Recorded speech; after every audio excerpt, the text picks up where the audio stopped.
საქართველოს ეროვნულ ნაკრებშია გამოძახებული. შეყილაძე წავა აუცილებლად მოტყუებაზე.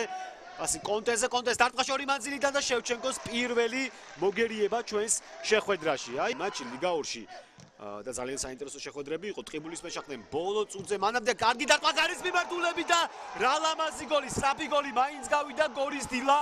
ახერხებს ანგარიში წინ გასვლას. ესეც ასე. თუ მოახერხა სწრაფი გოლის გატანა, განმეორება გვჭირდება რათა გავარჩიოთ თუ ვინ იყო ეს ფეხბურთელი. აქ კარგი გათამაშებები და შვენიერი გოლი, რომლის ავტორიც გახდათ მე მგონი მართალი აღმოჩნდი არუნა უატარა. კი ბატონო, 18 წლის ბურკინა ფასოელმა თავისი მეოთხე გოლი გაიტანა მიმდინარე სეზონში. შვენიერი კუსტით გადაცემა კონტე დაიძრა საჯარიმოსკენ. პასი გააკეთა ბასინგაზე, დარტყმა გარის მიმართულები და დაჩი ცნობილაძე პრაქტიკულად სარიელი კარიდან. ჯერ თელავ მოიგო და 8 ჯერ დაფიქსირდა ფრე. შესაბამისად თელავს უჭირს გორის დილასთან. ეს კი ბასინგას მომენტი ოდნავ ძლიერი რო ყოფილიყო ეს დარწე.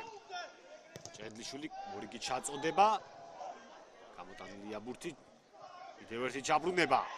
წერდება შეტევა დარტყმა გარის მიმართულებით ხარიხა ერთობა საქმეში და საბოლოო ჯამში მე მგონი კუთხური უნდა იყოს. კიბა დარტყმა შედგა. რომლის ავტორიც გუნდის კაპიტანი დაჩი ცნობილაძე იყო. კერსელიძე უშავსოდ იქნებოდა ეს ბურთი კარში რომ წასულიყო, თუმცა ბედმა გაუღიმა. გორის კედელი ამ შემთხვევაშიც მუშაობს. მორიგი დარტყმა. გარე დახვდება ბურთი კარის ბადეს. კერესელიძე აღშფოთებულია, გასაგებია. განმეორებით ეს მომენტი უატარას მშვენიერი გადაცემა დარტყმაც კონტეს მხრიდან და მართლაც მაგარი ბურთი აიღო აქ შევჩენკო, მაგრამ მანამდე იყო აქ შეხვედრა გაიმართა. მეშახტე გონიო 1-0, რუსთავი ლოკომოტივი 5-1 და სამტრედია სპაერი. ფრე 1-1 კარგი შანსი აქვს თელავს, მაგრამ მე მგონი ანდრია დევდარიანი თავადვე დაიბნა. ჩაწოდება საჯარიმო მოედანში. ჯერჯერობით გამოტანა ბურთის ავერხი ხდება დარტყმა შეიძლება და კიკაბიძის როგორი დაფარება. ანილი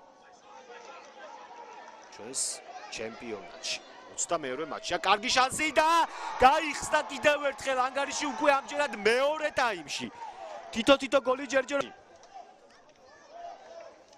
მოკლედ ჯერ პირველ ტაიმში ანგარიში გახსნა ბურკინა ფასოელმა უატარამ და მეორე ტაიმში თავისი ანგარიში გახსნა განელმა ანოფმა. აფრიკული გოლებით იგებს გორის დილა. ეს უკვე საგრძნობი უპირატესობაა გორული კლუბისა. ძალიან რთული ამოცანის წინაშე დადგა თელავი.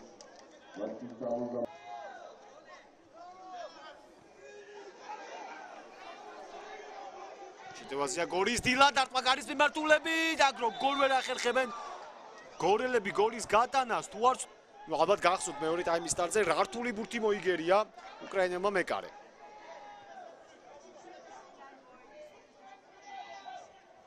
განმეორებით ეს მომენტიც უბაძავ მათ და შეუერთები იმ შეხვედრას. მადლობას მოგახსენებთ რეპორტაჟის ყურებისათვის. გემშვიდობებით მომავალ ტურამდე.